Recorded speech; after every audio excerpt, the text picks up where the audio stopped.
بسم اللہ الرحمن الرحیم۔ السلام علیکم۔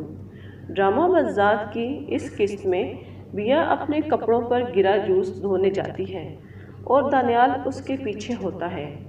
وہاں ولی فون پر اپنی ماں لیلا سے بات کر رہا ہوتا ہے کہ اینی ضرور گھر آئے گی، اس کے علاوہ اس کے پاس کوئی چارہ نہیں ہے۔ یہ باتیں دانیال بھی سن رہا ہوتا ہے کہ بیا آ جاتی ہے۔ دانیال بیا سے کہتا ہے کہ اچھے موڈ کے ساتھ مہمانوں کے پاس جاتے ہیں، ان کے سامنے اداس ہونے کی ضرورت نہیں۔ پھر دکھایا جاتا ہے کہ ولی بیا کو بہانے سے اپنی ماں کے کمرے میں بلاتا ہے اور کہتا ہے کہ تمہارے کمرے میں دانیال نے آگ لگائی تھی؟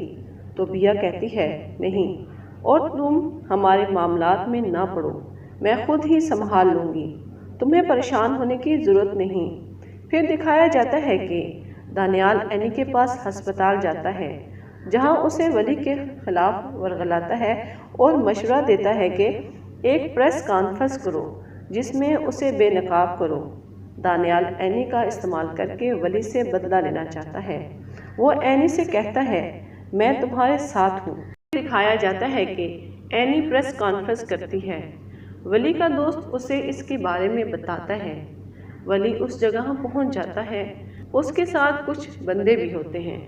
ولی اور اس کے بندے وہاں سارے کیمرہ مین اور صحافیوں کو بھگا دیتے ہیں اور ہر چیز توڑ پھوڑ دیتے ہیں۔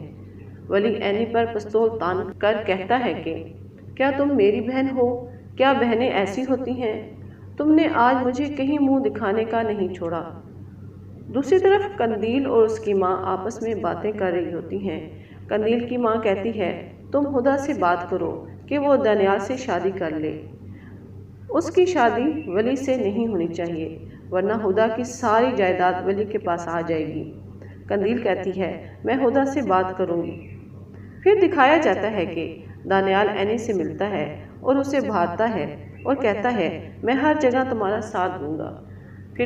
پھر دکھایا جاتا ہے کہ ولی کی ماں ولی سے کہتی ہے کہ تم مجھ سے وعدہ کرو تم اینی کو اپنے حال پر چھوڑ دو گے، لیکن ولی کہتا ہے کہ میں آپ سے ایسا کوئی وعدہ نہیں کر سکتا۔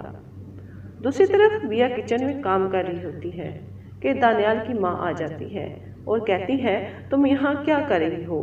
تم کسی کام کو ہاتھ نہ لگاؤ، کچھ دنوں کے بعد تم یہاں سے چلی جاؤ گی اور تم کو روکنے والا بھی کوئی نہیں ہوگا۔ اور یہیں پر اس قسط کا اختتام ہو جاتا ہے۔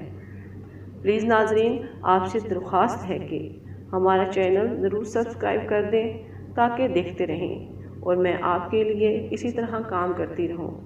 اپنا بہت سا خیال رکھیے گا۔ اللہ حافظ۔